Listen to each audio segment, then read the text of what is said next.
Welcome to today's episode of the podcast where we discuss the most recent installments of a different series every show. Today is Monday, December 2nd. The Agency is a new espionage thriller on Showtime starring Michael Fassbender and Jeffrey Wright. It's based on the French series The Bureau, which ran for 5 seasons. Last Monday, we spoke about the Jackal and Redmayne's career of almost. So I want to start with a game about Michael Fassbender and what he's been considered for, and whether or not you can choose the one thing he hasn't been. Okay. Sherlock Holmes in the 2009 movie, Christoph Waltz's character in Inglourious Basterds, Kylo Ren in Star Wars, or Mad Max in Fury Road. Well, I don't think it was Mad Max Fury Road. I'm trying to think of it because I think he actually was considered for, again, one of these is false. I would have to go, I think, with the Mad Max Fury Road one. He was absolutely considered for Mad Max Fury Road. Want to try and again? Then Tom Hardy beat him out? Okay, then Inglourious Basterds. Inglourious Basterds. He was in Inglourious Basterds. Wait, he was? Yes, he was. I think he was the role of the person who gave the wrong sign, right? Yes, with the three fingers right. or something. Or he was in that scene, but he originally tried out for Christoph Waltz's part. Originally, Christoph Waltz's part was supposed to be going to Leonardo DiCaprio, of all people. But Christoph Waltz, Quentin Tarantino has said, made the movie by being cast. No, as I the remember guy, Christoph Waltz was kind of, he wasn't known at the time. That was really what propelled him to stardom. A lot of these people weren't known. I mean, Michael Fassbender wasn't really even known back then. Yeah, so what do you know? It was Sherlock Holmes. Oh, okay. I thought you were asking what the answer was. No, I was asking, do you know what started Michael Fassbender's career? Yeah, it's just the late 2000s. He started breaking out into little parts, you know? So Sherlock Holmes, so yeah. I'm sure I could go to his Wikipedia and check it out. Let's also talk about George Clooney for a bit, because George Clooney's production agency is the one who is in control of the agency. I saw his name in the executive producers. Right. And so what do you think the first movie that his production company, the one that's doing this, I think it's called like Smokehouse Pictures, was their first film? It's one where he was in it. Okay. I would maybe go with The American. That might be way too recently, though. That was like 2010. That was his fourth one. That was the fourth film. But the first one was Leatherheads.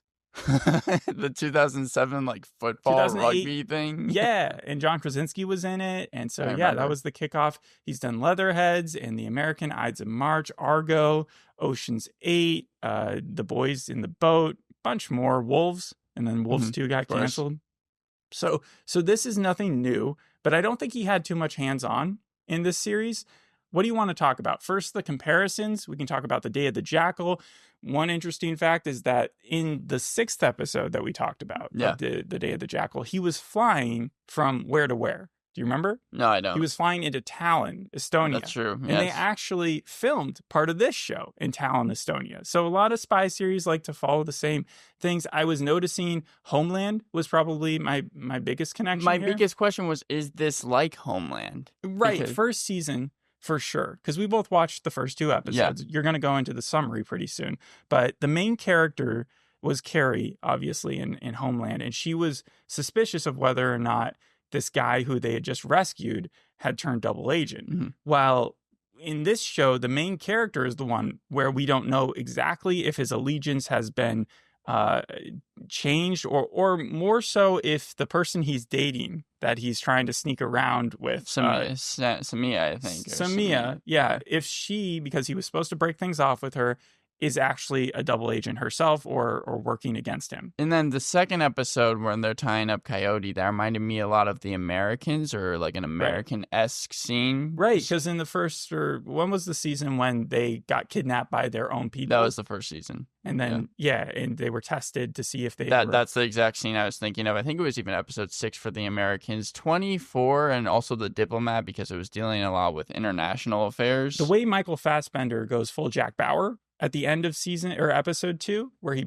marches into the room, does a Russian accent, and tries to intimidate the guy. Like that reminded me of Jack Bauer. The Little Drummer Girl also has a very similar scenario, the wooden duck thing, where they kidnap someone, stick him into kind of a vault where he doesn't know where he is, and then and then of course, because this show is based off of a French TV show, one of the international biggest bestsellers over the last 10 years.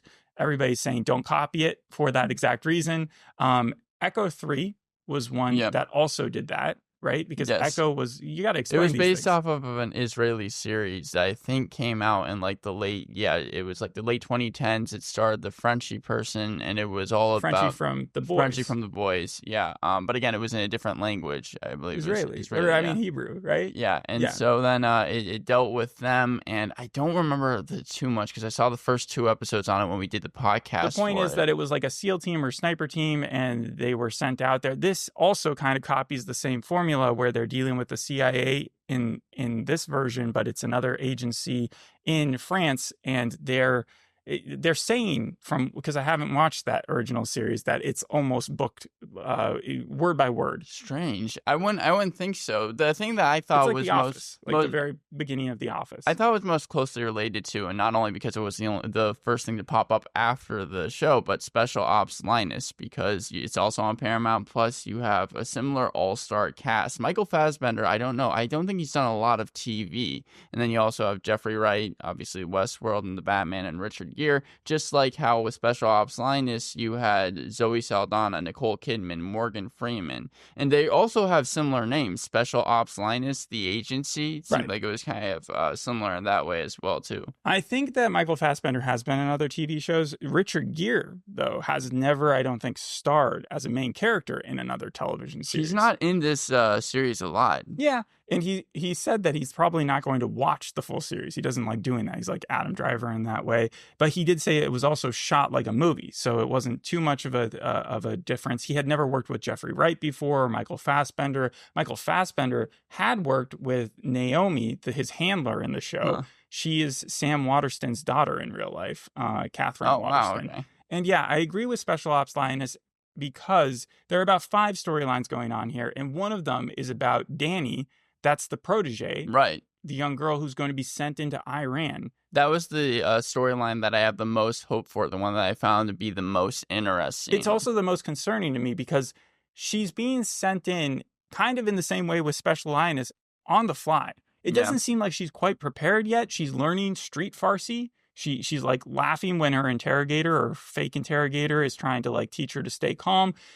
She's only met with the Martian, Michael Fassbender's character, once as like a training initiative, and they're going to just send her over there. And then also she asked the question, like, how do I get into this really tough program, which I'm supposed to sneak into? And they're just like, well, you do or you don't. Like, they don't give her, I feel like, the proper education that she necessarily needs. Now, I'm sure there's other stuff we're going to learn along the way, but that was a little concerning. And I agree, her storyline's very interesting, but my favorite storyline has to probably be what's going on with the aid in Ukraine, where those guys had to take out almost the entire Russian army. Yeah, I think you and I are probably going to have different opinions on the show, but I should get into the summary first of the first 2 episodes. The first one is Martian. He's an agent returning from Ethiopia. He's juggling a risky affair with Samia. The name of the episode is not Martian, it's The Bends.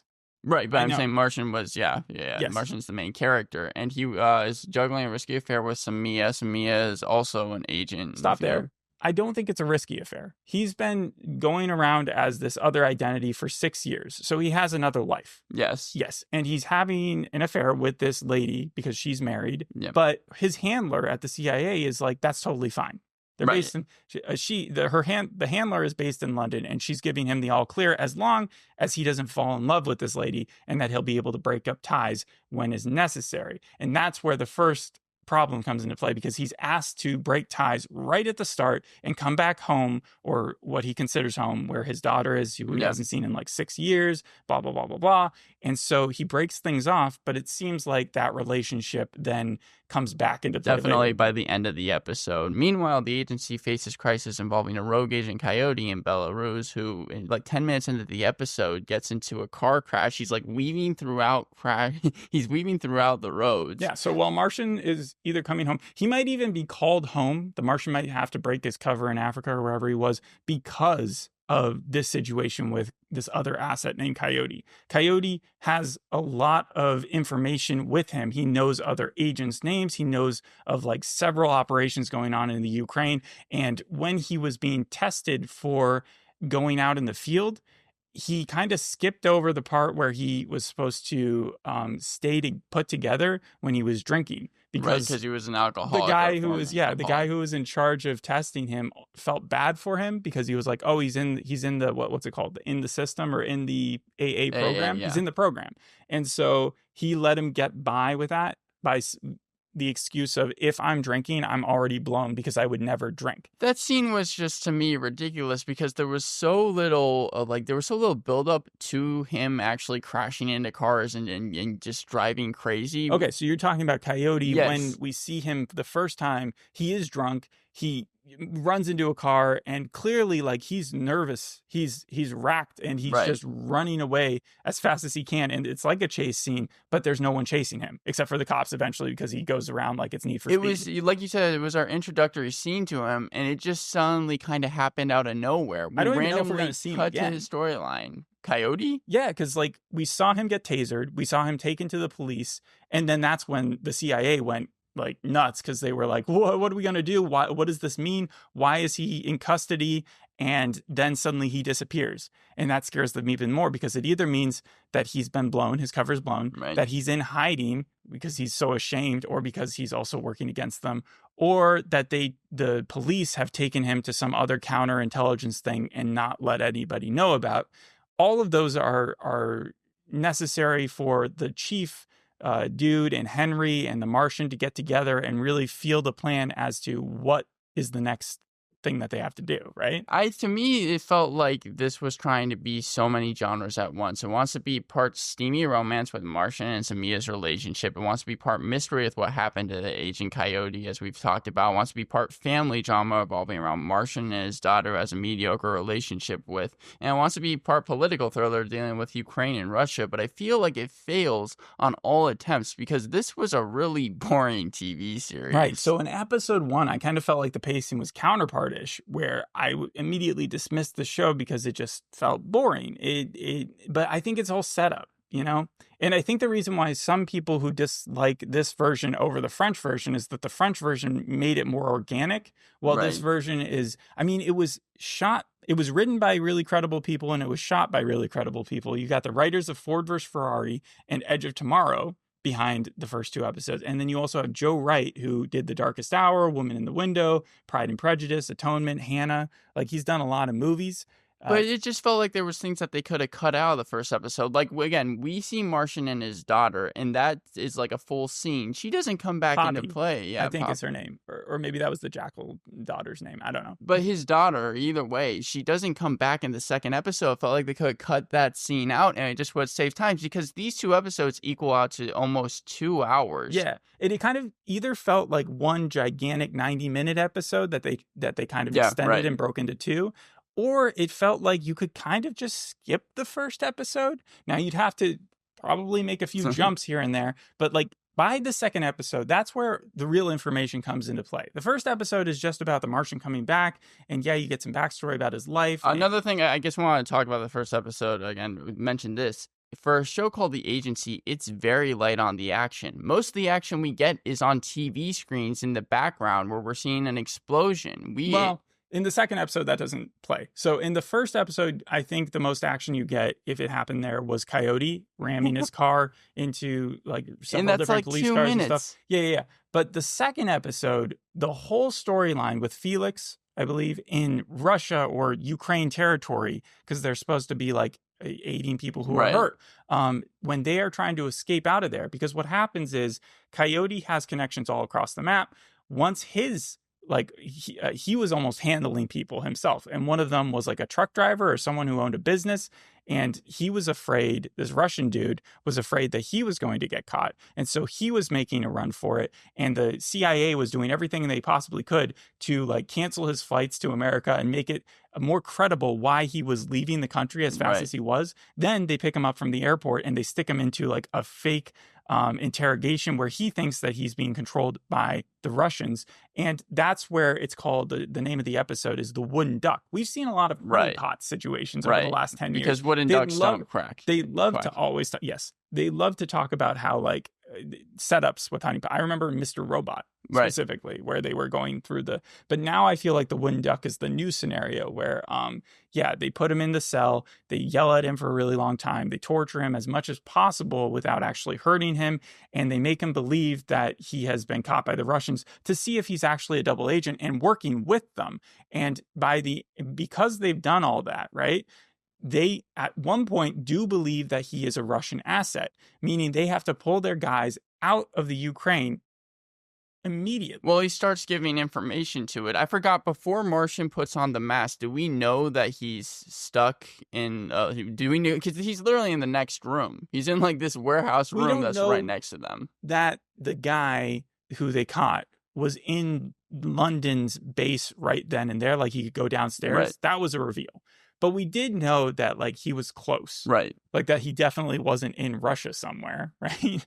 And so they're, like, feeding him vodka and doing all this other stuff. And he starts giving out some semi-credible information, which leads everyone in the room, Henry and the boss and Martian, to think, oh, no, we've been blown. They try to pull their guys out. The guys who are in Ukraine drive through a Russian blockade. It's a roadblock, yes. Yeah. Yeah, and they start to give the guy the, like, excuse, and then they end up just shooting their way through it. And every one of them survive. I keep waiting for the moment when, like, in Landman, where in the first episode you kill off some main characters. But that didn't happen here. They actually get behind the Russian army and shoot all the troops, and because these are represented as, like, truly evil people, it was an awesome scene. I mean, it was an awesome scene, but again, it was like the one that there was just a few moments in the first and second episode, and by few, I mean very few, that I had enjoyment in, and that was one of them. It was like, after that, though, we still have to focus on Martian and Samia, and I'm sorry, but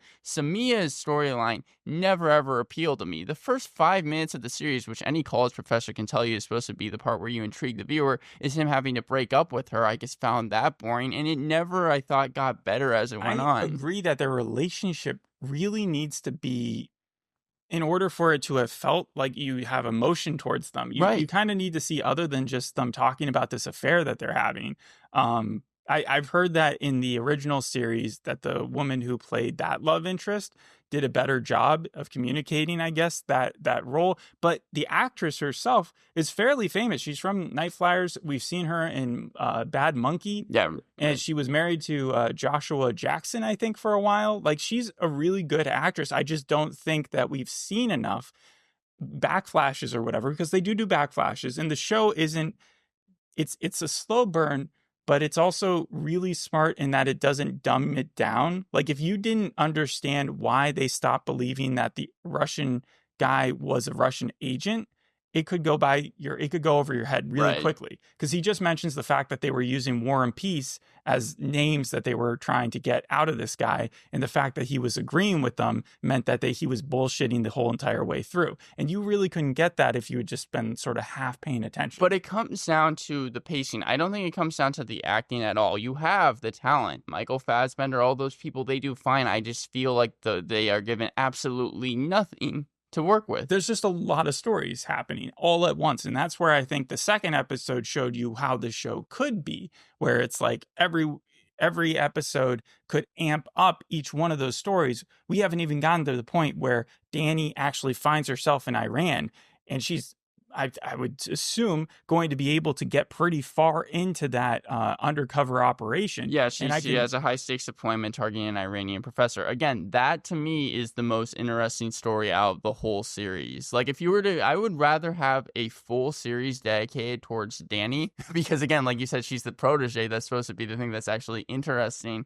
But instead, I feel like we're focusing, or they're trying. It has a lack of focus, really. Right. So, like, the Martian storyline with Sammy Zahir, he only went back to her because he saw the school that she was supposed to be hanging out in had blown up. Now, whether or not she and whatever agency that she's working for did that so that he would reach back out to her, because she then mysteriously is in London, where he is. Right. And so he's trying to gauge whether or not she's legit. He actually calls one of the people who he's working with, his kind of Q, his agent Q, to do a background search on her, and then without telling the agency, let him know whether or not she's evil. They come back and they say she's clean, but obviously she's evil, right? So maybe that storyline doesn't need to exist because he's still, Michael Fassbender's character is, he's smart enough to realize this is a mistake. I was glad that when Sammy said that Samia said that she was in London, that she was like, that Michael Fassbender or Martian was smart enough to be like, that just does not track at all. Because yes, they do have sex as we see at the end of the first episode, but I was glad that he was able to realize like, that's way too convenient. Well, then he shouldn't have like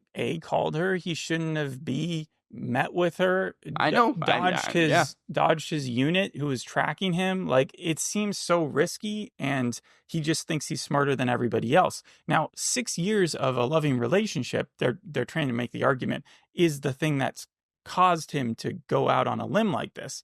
That said, you need to sell it on the screen.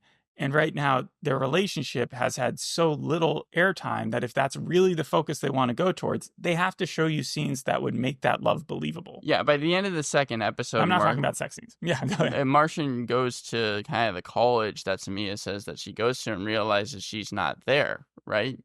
Yeah, this is like, they do a future flash at the end, which is also a little confusing because he's getting like cancer treatment. Yeah. And he's like, if only I had known. He's in a hospital at the end of episode 2. Back flashes, forward flashes, 5 different storylines. I can understand why people gravitate towards the show and say, this could be good. The thing to me is, I like the intro. I like it, even though it was AI, it felt very Skyfall-esque. It's AI?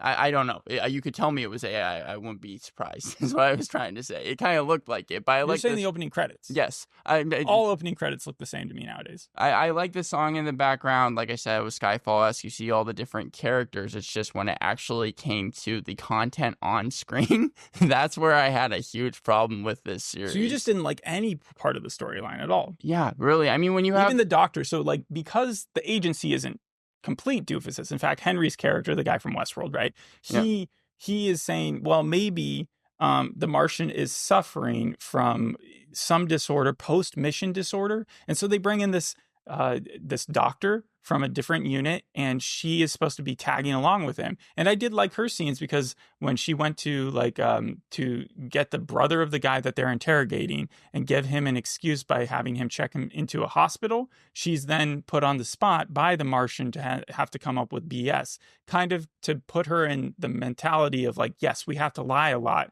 So anybody who comes across like they're completely normal at the end of this is lying to you or a psychopath. So my problems that I'm facing right now are not stuff you should concern yourself with. It's kind of like the Landman thing where like the lawyer comes in and she's like, everything should be run perfectly here. Why are you not following the OSHA stuff? And what's his face?